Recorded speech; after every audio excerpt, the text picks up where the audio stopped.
हम किस बात की सजा हमें मिल रहे हैं, हमें हमारी नौकरी क्यों छीन लिए गए। इसके बाद एक है रास्ता है रिव्यू पिटीशन है, तो हम लोग रिव्यू पिटीशन करेंगे। जो आपने मेरिट के ऊपर लड़ाई करके नौकरी लिया था उसका भी नौकरी जा रहा है। इसका कैबिनेट में पास हुआ, व्हाइट पेपर देकर जो नौकरी मिला था 7,000 के 8,000, उसको तो कम से कम अलग करना चाहिए था। उसके साथ जो ओरिजिनल है उसको भी एक साथ कर दिया। नमस्कार दोस्तों, क्या आपने कभी सोचा है कि कोई मेहनत से टीचर बनने का सपना देखे, एग्जाम पास करे, लेकिन फिर भी उसे नौकरी न मिले, और जिसके पास पैसे है वो सीधे क्लासरूम में पढ़ाने लगे। यही हुआ वेस्ट बंगाल में, और इसी को कहते हैं टीचर भर्ती घोटाला। आज मैं आपको बताऊंगा इस पूरे घोटाले की कहानी एकदम आसान भाषा में। इस घोटाले की शुरुआत होती है पश्चिम बंगाल स्कूल सर्विस कमीशन से। यह संस्था स्कूलों में टीचर और क्लार्क जैसी पोस्टों की भर्तियां करती है। 2014 से 2021 के बीच में यहाँ बड़ी संख्या में टीचरों की भर्ती की गई, लेकिन बाद में पता चला कि कई उम्मीदवारों को एग्जाम पास कराए बिना ही नौकरियां मिल गई। पैसे लेकर फर्जी तरीके से नाम मेरिट लिस्ट में जोड़ दिया गया। जिन्होंने अच्छे नंबर लाए थे उनका नाम हटाकर किसी और का नाम डाल दिया गया। यहीं से पूरा खेल शुरू होता है, रिश्वत का, सिफारिश का और घोटाले का। घोटाले कैसे होता है, इसमें कई तरीके से हथकंडे अपनाए जाते हैं। नकली मेरिट लिस्ट बनाए जाते हैं, तो कंप्यूटर से छेड़छाड़ किया जाता है, टॉपर्स को बाहर का रास्ता दिखा दिया जाता है, और एक एक नौकरी के लिए लाखों रुपए लिए जाते हैं। कुछ रिपोर्ट्स के अनुसार एक पोस्ट के लिए 5 से 15 लाख रुपए वसूले गए। यह पूरा खेल धीरे धीरे चलता रहा, लेकिन फिर कुछ स्टूडेंट्स और टीचर्स उम्मीदवारों ने इसकी शिकायत की, और यही से यह घोटाला सामने आया। जैसे जैसे जांच आगे बढ़ी, उसमें बड़े बड़े नाम सामने आए। पार्थ चटर्जी उस समय के शिक्षा मंत्री, जिनके ऊपर एक घोटाले का मास्टरमाइंड होने का आरोप लगा। अर्पिता मुखर्जी पार्थ चटर्जी की करीबी मानी जाती है। उनके घरों में ईडी ने करीब 50 करोड़ कैश बरामद किए, और साथ में सोने चांदी भी जब्त किए। सोचिए, बोरे में नोट मिले, अलमीरे में नोट मिले, बेड के नीचे नोट मिले। जो पैसा स्कूलों और बच्चों की शिक्षा में जाना चाहिए था वो रिश्वत में जा रहा था। जब यह मामला कोर्ट में पहुंचा तो कलकत्ता हाई कोर्ट ने भी भर्ती को अवैध बताया, लेकिन इससे बड़ा फैसला सुप्रीम कोर्ट ने दिया। सुप्रीम कोर्ट ने कहा कि यह भर्ती पूरी तरह से गलत है।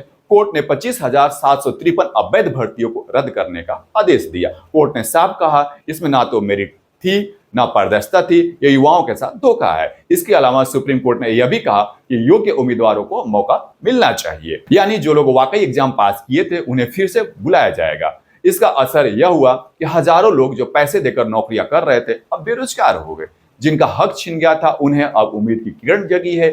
शिक्षा व्यवस्था की साख को बड़ा झटका लगा है। सुप्रीम कोर्ट के फैसला आने के बाद पश्चिम बंगाल के मुख्यमंत्री ममता बनर्जी का भी बयान आया है, और उनका कहना है कि मानवीय आधार पे मैं अपना जो विचार है वो व्यक्त करती हूँ। सुप्रीम कोर्ट का जो फैसला आया है वो सही नहीं है, और जो 26,000 लोग आज बेरोजगार हो जाएंगे सुप्रीम कोर्ट के फैसले और आदेश की वजह से, वो बिल्कुल सही नहीं है। तो ये मानवीय जो विचार उनको आज उत्पन्न हुआ है अचानक से, वो जब टीचरों के भर्ती के समय उनके खुद के मंत्री, शिक्षा मंत्री जब भ्रष्टाचार में लिप्त थे और पूरी तरह से जो प्रक्रिया थी भ्रष्टाचार के चढ़ावा चढ़ रहा था, उस समय इनको वो मानवीय जो विचार था वो कहाँ खो गया था? क्या उस समय उनको मानवीय विचार नहीं आया? जो ईमानदारी से महीनों महीनों और सालों भर मेहनत करके एग्जाम की तैयारी कर रहे थे, उनके खिलाफ, उनके प्रति जो इस तरह से भेदभाव किया जा रहा था और उनके खिलाफ षड्यंत्र किया जा रहा था, और पैसे लेकर के और भ्रष्टाचार के तरीके से लोगों को नौकरियां बांटी जा रही थी, तो क्या उस समय उन्हें कुछ मानवीय संवेदना याद नहीं आई? As a citizen of this country, I have every right.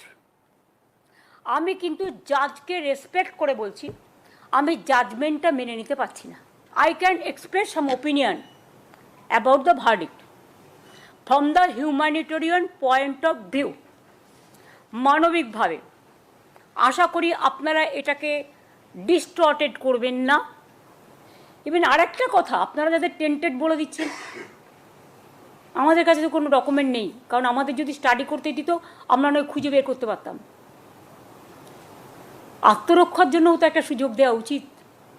এতগুলো টিচারের ভবিষ্যৎ ভুলে যাবেন না। এরা সবাই স্কুলে পড়ায়, স্কুলগুলোর কী হবে? এডুকেশন সিস্টেমটাকে কোলাপস করা কি বিজেপি গভর্নমেন্টের টার্গেট?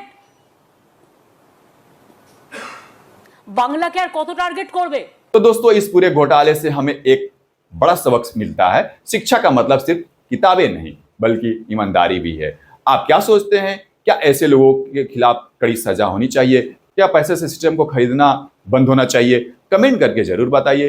वीडियो अच्छा लगा तो लाइक, शेयर और सब्सक्राइब करना ना भूलें। मिलते हैं अगले वीडियो में एक और सच्चाई के साथ।